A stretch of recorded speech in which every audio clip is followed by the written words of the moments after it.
Hi, do you see that? I'm smiling. Why? Because I've driven this Polestar 3 the whole day. Okay, mate. But why are you smiling?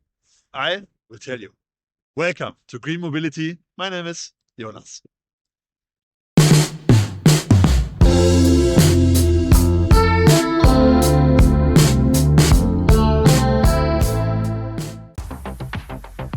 Who's interested in a Polestar 3 is looking for something special, something that the sister brand Volvo and other major manufacturers don't offer.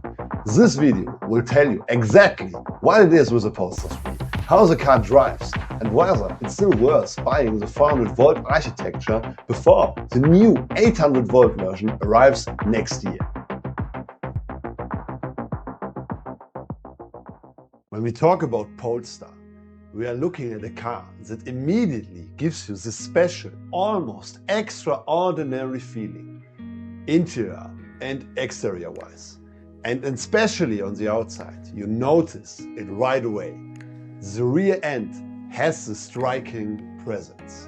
The steeply sloping roof, the continuous light strip, and those bold C-pillars create a look that's truly unique. And honestly, to me, it carries a surprising and almost poetic resemblance to the Fisker Ocean.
Smiling. Why?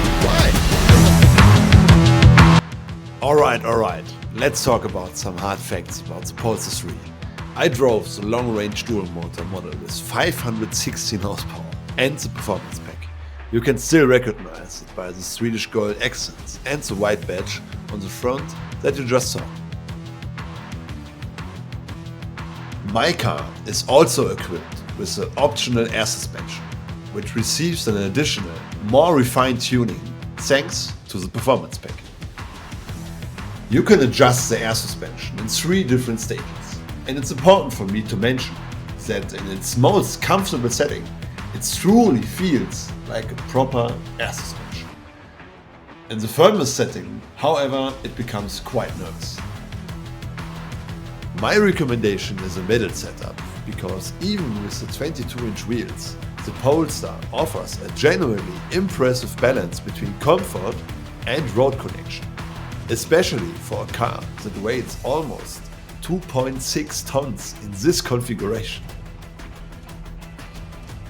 The steering is also adjustable in 3 stages, and again, the first 2 settings feel the most natural.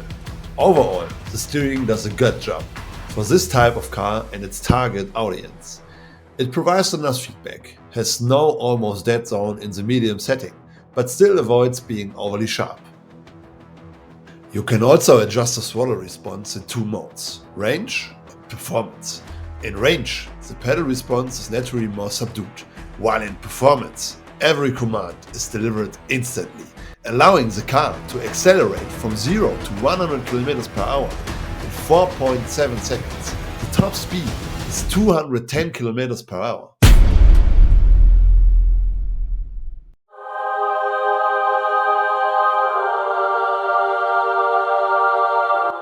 Now, it may sound as if this car is sacred and untouchable, but there's one criticism we have to talk about: the brakes.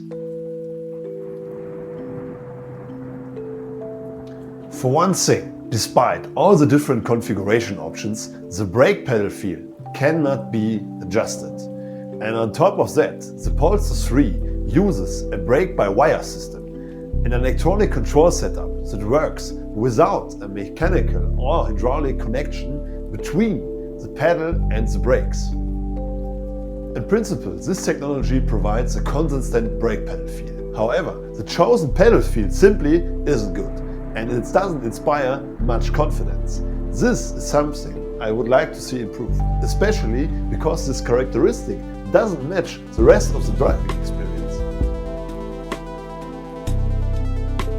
The front axle feels incredibly eager to turn in, and thanks to the standard torque vectoring on the dual motor version, the rear axle follows. So overall, driving the Polestar 3 with the performance pack is generally fun, which explains part of the smile we saw at the beginning of the video.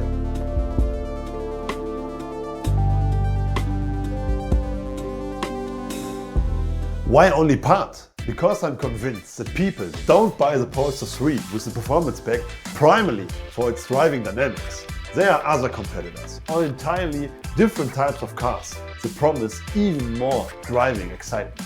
From my perspective, the Polestar 3 attracts customers because of its striking design, a healthy dose of driving fun, and especially because of the incredible interior quality.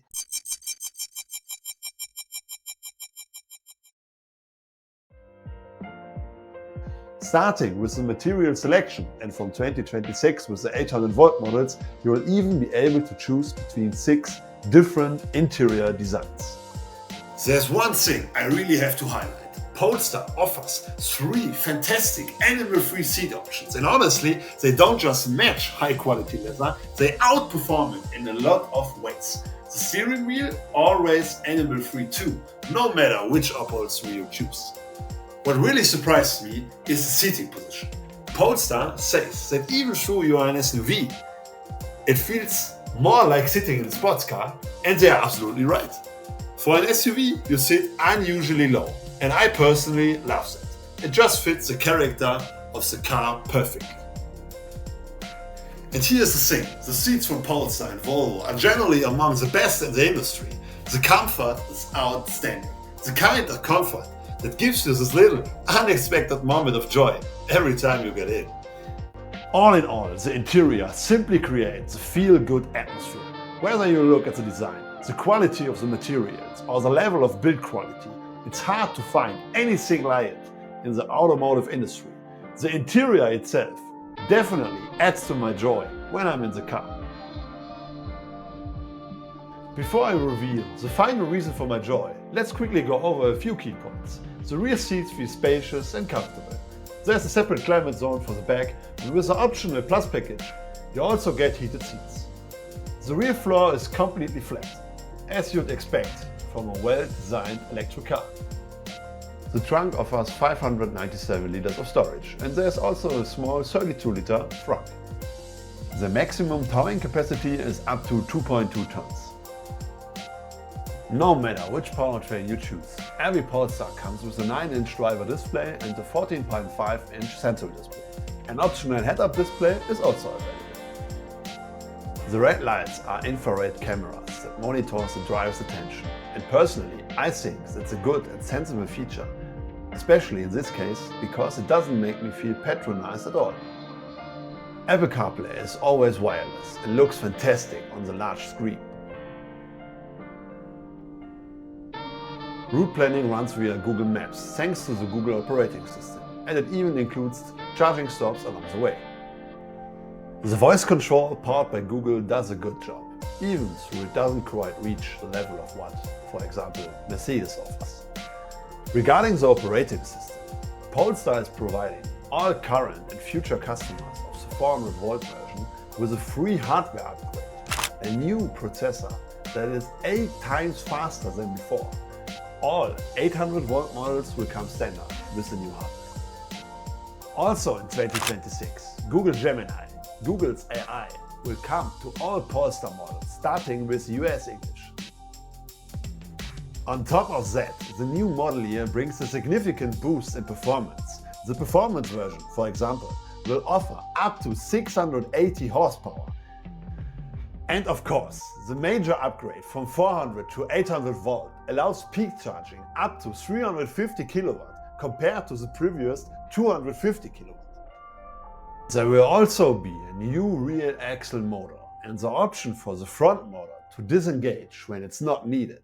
And finally, the beautiful color of the car in my video, called Thunder, will no longer be available and is being replaced by Storm.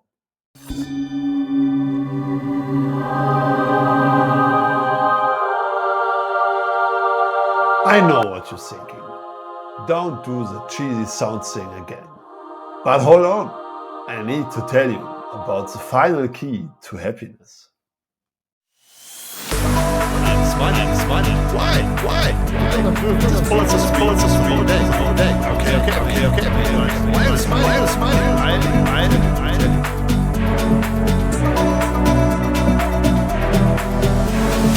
With acoustic glass on every window, and yes, truly every single one, combined with the active noise cancelling from the Bowers and Wilkins sound system, the level of quiet and calm inside this car is something I've never experienced before. And if you ever feel like switching from silence to sound, the Bowers and Wilkins system delivers fantastic audio as well. I hope you enjoyed this video on the Polestar 3. All editing and sound design were done by me, so if you liked it, a thumbs up and a subscription would mean a lot. And if you want to see more, you can also find me on Instagram.